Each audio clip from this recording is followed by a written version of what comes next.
வணக்கங்க. நம்ம இன்னைக்கு அறுசுவை அரிசியில் டிராகன் பழம் ஜூஸ் எப்படி செய்யலான்னு பார்க்கலாங்க. கூடவே இந்த பழத்தோட சில நன்மைகள் மற்றும் யாரெல்லாம் இந்த பழத்தை சாப்பிடக்கூடாது அப்படின்றதையும் பார்க்கலாம். வீடியோவை ஸ்கிப் பண்ணாமல் பாருங்கள். நம்ம சேனலை இதுவரை சப்ஸ்கிரைப் பண்ணாமல் இருந்தால் சப்ஸ்கிரைப் பண்ணிக்கோங்க. டிராகன் பழம் டிராகனோட தோல் போலவே டிஃப்ரெண்ட்டாக இருக்கிறதுனால தான் இந்த பேர் வந்துச்சுன்னு சொல்கிறாங்க. இந்த பழம் பார்க்குறதுக்கு நம்ம ஒரு சப்பாத்தி கள்ளி பழம் மாதிரியே தாங்க இருக்கும். இது கற்றாழை குடும்பத்தை சார்ந்த ஒரு தாவரம்தான். இதனோட பூர்வீகம் மெக்சிகோ. இந்த பழம்லாம் முன்னாடி இந்தியாவில் நிறைய கிடைக்காது, நம்ம பார்த்து இருக்க மாட்டோம். இப்போ ஒரு 5-6 வருஷ காலமாக நிறைய பழக்கடைகளில் இதை பார்க்க முடியுது. எனக்கு இங்கே தைவானில் ஏப்ரல், மே, ஆகஸ்ட், செப்டம்பரில் இது சீசனல் ஃப்ரூட் தாங்க, நிறையாவே கிடைக்கும், சீப்பாகவும் இருக்கும். ஆனால் இந்தியாவில் இது நீங்கள் எந்த சீசனில் வாங்கினீங்களாமே காஸ்ட்லி பழம் தான் சொல்கிறாங்க. இந்த பழத்தில் 3 வகையான வெரைட்டி இருக்குதுங்க. சிகப்பு தோலுடன் கூடிய வெள்ளை சதை உள்ள பழம், சிகப்பு தோலுடன் கூடிய சிகப்பு சதை கொண்டது. 3வது வெரைட்டி மஞ்சள் தோலுடன் கூடிய வெள்ளை சதை கொண்ட பழம். இதில் இந்த 3வது வெரைட்டி கொஞ்சம் ரேர் தாங்க. மற்ற ரெண்டும் அதிகமாக கிடைக்கிறதுக்கான வாய்ப்புகள் இருக்குது. இந்த பழம் இனிப்பு மற்றும் புளிப்பு சுவை உடையது. புளிப்பு ரொம்ப கம்மியாக தான் இருக்கும், இனிப்பு சுவையுள்ள பழங்கள் தாங்க நிறையா இருக்கும். இதில் ஏகப்பட்ட நன்மைகள் இருக்குதுன்னு சொல்கிறாங்க. உடல் எடை குறைப்பது, செரிமானம் அதிகரிப்பது, அதிகப்படியான கொழுப்பை குறைப்பது, நோய் எதிர்ப்பு சக்தியை அதிகரிப்பதுன்னு நிறைய பலன்கள் இருக்குதா சொல்கிறாங்க. இதில் விட்டமின் சியும் ஏவும் அயன் அதிகமாக இருக்குங்க. இந்த பழத்தில் கரோட்டின், லைகோபின் போன்ற ஆன்டி ஆக்சிடென்ட் அதிகமாக இருக்கிறதுனால புற்றுநோயையும் எதிர்க்க தன்மை இருக்குது அப்படின்னு சொல்கிறாங்க. நோய் எதிர்ப்பு சக்தியை அதிகரிக்கவும் பயன்படுதுங்க. அதிகமான நார்ச்சத்து இருக்கிறதுனால செரிமானத்திற்கும் மலச்சிக்கல் மற்றும் குடல் நோய்களை சரி செய்யவும் இது பயன்படுது அப்படின்னு சொல்கிறாங்க. சர்க்கரை நோயை தவிர்க்கவும் இந்த பழம் பயனுள்ளதாக இருக்கும் அப்படின்னு சொல்கிறாங்க. தோல் ஆரோக்கியத்திற்கு இதில் விட்டமின் சி அதிகமாக இருக்கிறதுனால தோல் ஆரோக்கியத்திற்கும் மிகவும் நல்லது. இந்த பழம் சாப்பிட்றதுனால ஹெச்டிஎல் அப்படின்ற நல்ல கொழுப்பை அதிகரிக்கவும், எல்டிஎல்ன்ற கெட்ட கொழுப்பை குறைக்கவும் இது பயன்படுதாங்க. உடலில் உள்ள தேவையற்ற கொழுப்புகளையும் குறைத்து உடல் எடையை குறைக்கவும் உதவுது. தலைமுடியின் ஆரோக்கியம் மற்றும் வளர்ச்சிக்கும் மிகவும் பயனுள்ளதாக இருக்கும் அப்படின்னு சொல்கிறாங்க. இதில் கால்சியம் அதிகமாக இருக்கிறதுனால எலும்பு, பற்களுக்கும் இது ரொம்ப பயன்படுது அப்படின்னு சொல்கிறாங்க.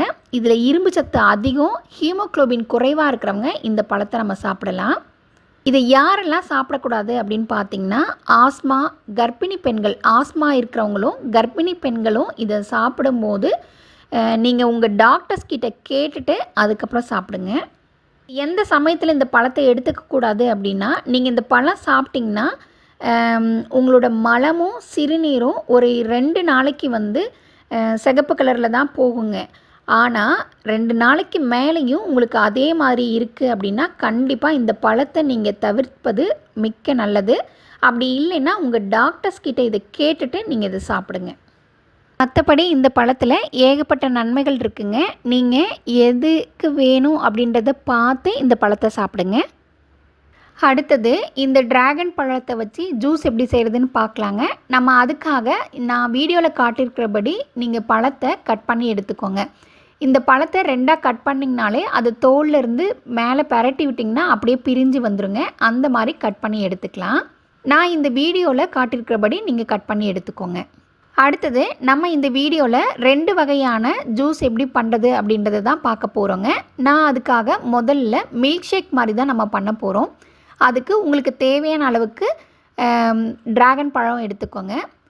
அது கூட உங்களுக்கு தேவையான அளவுக்கு பால் ஊற்றிக்கோங்க. ஒரு பழத்துக்கு 1 கப்பு பால் கரெக்டாக இருக்குங்க. அந்த மாதிரி ஊற்றிட்டு நீங்கள் எடுத்துருக்கிற பழத்தோட இனிப்பு சுவை ரொம்ப கம்மியாக இருக்குது அப்படின்னா மட்டும் சர்க்கரையோ இல்லை வெல்லமோ சேர்த்திக்கோங்க. அப்படி இல்லைன்னா இனிப்பு அதிகமாக இருக்குது அப்படின்னா வெறும் பழமோ இந்த பால் மட்டும் போதுங்க. இதை அப்படியே மிக்சியில் நல்ல மைய அரைச்சி எடுத்துகிட்டு வந்துடுங்க. அவ்வளோதான், நமக்கு மில்க் ஷேக் ரெடி ஆகிடுச்சுங்க. இந்த மில்க் ஷேக்கை நீங்கள் ஃப்ரிட்ஜில் வச்சு அப்படியே குடிக்கலாம். அப்படி இல்லைன்னா ஃப்ரீஸ் பண்ணி நீங்கள் ஐஸ்கிரீமாகவும் இது சாப்பிட்லாங்க. ரொம்ப நல்லாயிருக்கும். ஒரு முறை ட்ரை பண்ணி பாருங்கள். அடுத்தது இதை ஜூஸாக குடிக்கலாங்க. அதுக்காக உங்களுக்கு தேவையான அளவுக்கு பழமும் 1 டீஸ்பூன் அளவுக்கு எலுமிச்சை சாறு எடுத்துக்கோங்க. அது கூடயே உங்களுக்கு தேவைன்னா வெல்லம் இல்லைன்னா சர்க்கரை சேர்த்துட்டு கொஞ்சம் தண்ணி ஊற்றி இது மைய அரைச்சி எடுத்துகிட்டு வந்துடுங்க. அவ்வளோதான். இப்போ ஜூஸ் ரெடி ஆகிடுச்சுங்க. இந்த ஜூஸை நீங்கள் வடிகட்டாமல் எடுத்துக்கோங்க. வடிகட்டினீங்கன்னா அந்த கூட இருக்கிற விதைகள்லாம் போயிடும். அப்படி அந்த விதைகள் நீக்கி நீங்கள் இந்த ஜூஸ் குடிக்கக்கூடாது. இந்த விதைகளோடு தாங்க குடிக்கணும். இதுவும் ரொம்ப நல்ல டேஸ்ட்டாக இருக்கும். நீங்கள் ஒரு முறை ட்ரை பண்ணி பாருங்கள். அவ்வளோதாங்க. நம்ம 2 விதமாக எப்படி ஜூஸ் அடிக்கிறதுன்றதை பார்த்துட்டோம். நம்ம என்ன தான் ஜூஸாக இந்த பழத்தை குடிக்கிறத விட அப்படியே பழமாக சாப்பிட்றது தாங்க ரொம்ப நல்லது. எப்போவுமே எல்லா பழங்களுமே என்னை பொறுத்தவரையும் எல்லா பழங்களுமே ஜூஸாக குடிக்கிறத விட நீங்கள் பழமாக முழுதான பழமாக சாப்பிட்றது தான் ரொம்ப நல்லது. நீங்களும் இந்த பழம் எப்போ பார்த்தீங்கனாலும் ஒரு முறை ஜூஸ் அடித்து குடிச்சு பாருங்கள். மற்றபடி இது பழமாக சாப்பிட்றது தான் நல்லது. இந்த பழம் ரொம்ப காஸ்ட்லி அப்படின்றதுனால நம்ம ஊரில் இதை விட ரொம்ப சூப்பரான பழங்கள்லாம் இருக்குங்க. இது ஒரு முறை கிடைச்சதுன்னா ட்ரை பண்ணி பாருங்கள். மற்றபடிக்கு இந்த பழத்தை விட அதிக நன்மைகள் கொண்ட நம்மக்கிட்ட பீட்ரூட்டு, மாதுளைப்பழம், நாவல் பழம்லாம் இருக்குது. அதையும் நீங்கள் ட்ரை பண்ணி பாருங்கள். அதுதான் இதை விட அதில் எல்லா சத்துக்களும் மிக அதிகமாக இருக்குது. அதையும் ட்ரை பண்ணி பாருங்கள். இந்த வீடியோ கண்டிப்பாக உங்களுக்கு பயனுள்ளதாக இருக்கும்னு நினைக்கிறேன். பயனுள்ளதாக இருந்தால் நீங்களும் லைக் பண்ணிவிட்டு உங்கள் ஃப்ரெண்ட்ஸ் கூட ஷேர் பண்ணி விடுங்க. தேங்க்யூ.